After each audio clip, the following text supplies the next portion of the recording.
Hi guys, today we're going to talk about the conservation of momentum. This is chapter 6.2 if you are following along in your textbook. So let's go ahead and get started. The conservation of momentum. Well, just like energy, momentum is conserved in collisions. We are going to be talking a lot about collisions over the next couple of days, different kinds of collisions. So we need to first introduce this idea of what does it mean for momentum to be conserved. Well, just like energy, we said energy cannot be created or destroyed. It can only be transferred from one form to another. And momentum is exactly like that. Momentum can only be transferred from one object to another.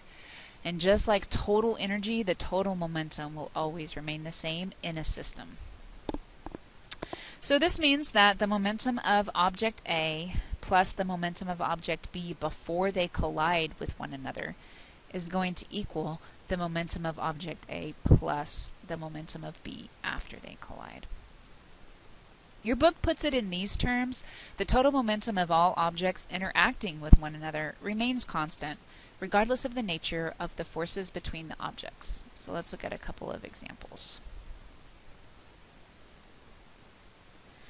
Alright, let's look at an equation form here. I like to split my equation into a before side and an after side. If that doesn't work for you, then don't do it like that, but that's the way that I like to do it. So we have a momentum before the collision, and by before I mean before these two objects hit each other. So we have a momentum before the collision, and we have a momentum after. The momentum of object A plus the momentum of object B before the collision equals the momentum of A plus the momentum of B after the collision. If we were to write out the momentum formula, it would look like this. And I'm going to add one little thing here that didn't make it in my PowerPoint apparently. So, this. Because we have an initial velocity these objects are moving at before they hit one another, and then we have a final velocity that they're going to be moving at after they collide with one another. If any of you guys play pool or billiards, you've seen this in action a gajillion times.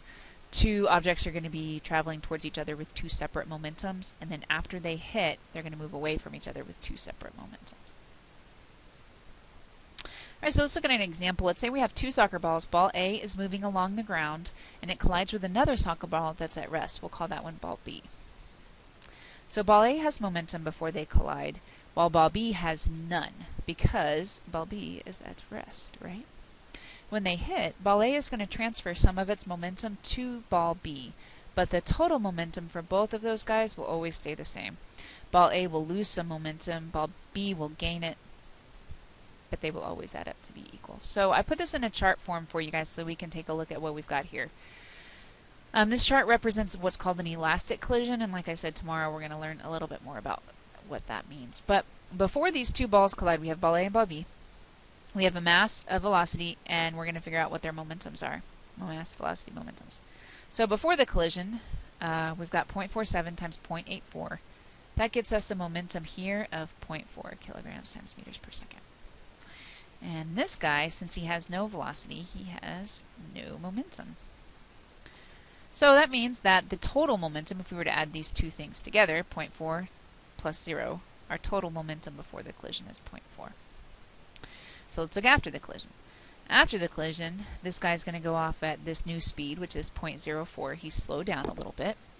So that means that his new momentum after the collision is going to be 0.02. Now, if our totals stay the same, the total here was 0.4. This guy has a momentum of 0.02. Well, that means that this guy must have a momentum of 0.38. Because the totals before and after always have to be the same. Alright, let's take a look at an example to work out together. Robin swings her 4-kilogram golf club with a speed of 2 meters a second and hits a golf ball resting on a tee. After the impact, the golf club continues moving with a speed of 1 meter per second. If the golf ball has a mass of 45 grams, with what speed does it leave the tee? So I'm going to pull up my whiteboard here so that we can do this problem with a little bit more space. And in all of these conservation of momentum problems, you're always going to have two objects that are either coming together, in some instances they're actually pushing apart, and we're going to see a couple of examples of those. But you're always going to have two objects connecting together. So you're going to have two sets of data. So we have our first object, which is our golf club, which is 8 kilograms. And it is moving with an initial velocity of 2 meters a second. The other object is our golf ball, which is 45 grams. And that, because we have to convert it into kilograms, remember nothing can be in grams, is 0.045 kilograms. And that guy has an initial speed of 0 meters a second. So I have my before collision conditions already set up. I can figure out the momentum for my golf club, and I can figure out the momentum for my golf ball before they collide. Now, after the collision, it says the golf club moves off at a speed of 1 meter per second. So what is the speed of my golf ball? So, we're going to look at this relationship here, where the momentum of object 1 plus the momentum of object 2 before equals the momentum of object 1 plus the momentum of object 2 after. So 8 times 2 plus the mass of our golf ball times 0 equals 8 times 1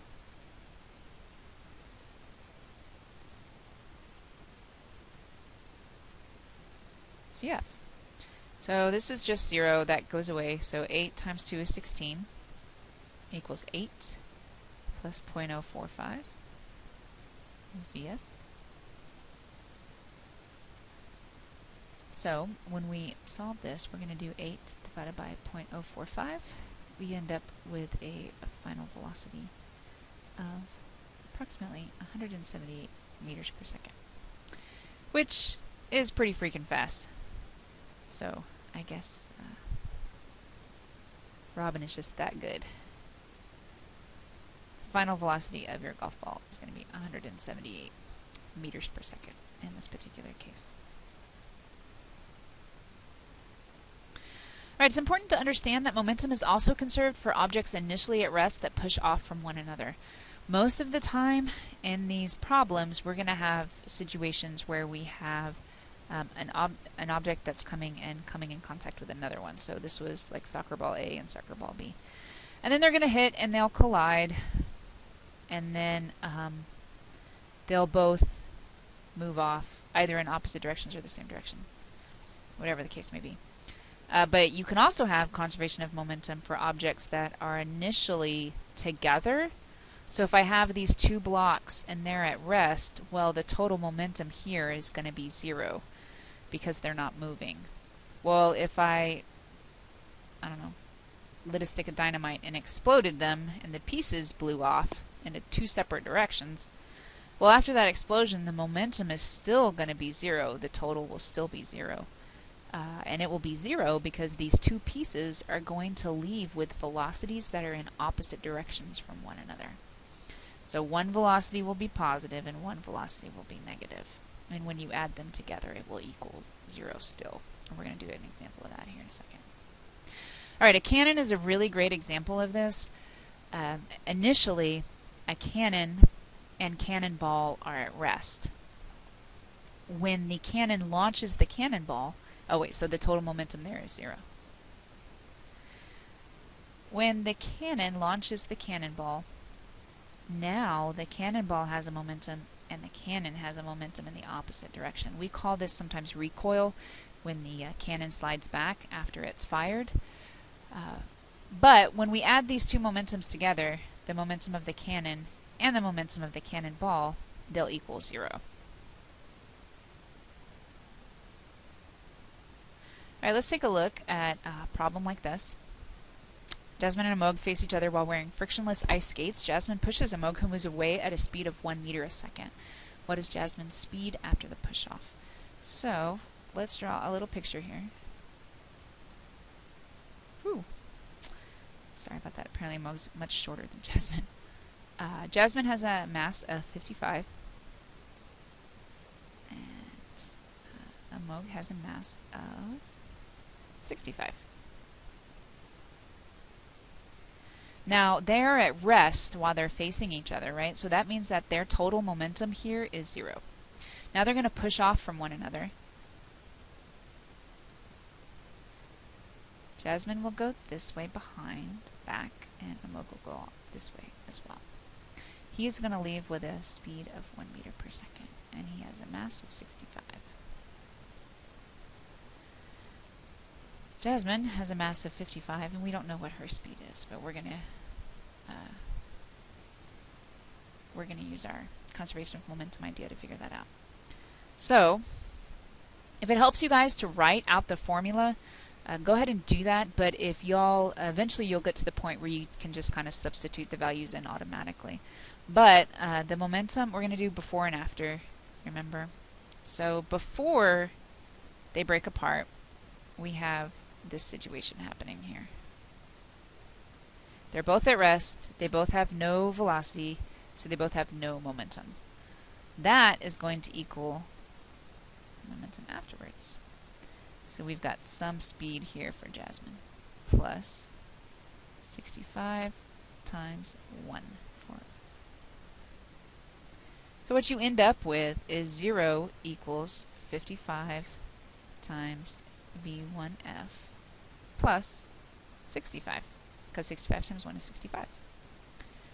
So if I solve this algebraically, move the 65 over, and then divide both sides by 55, I'm going to end up with a negative number, and that's totally cool. The final velocity for Jasmine ends up being 1.2 meters per second, and it's negative because she's traveling in the opposite direction as Amok. But if I were to add those two momentums together, they would equal to 0, which is what the conservation of momentum tells us. Momentum before equals momentum after.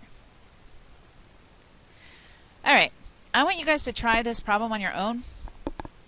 Go ahead and copy it down and give it a shot. And I will check the answer with y'all tomorrow. And I will see you guys then.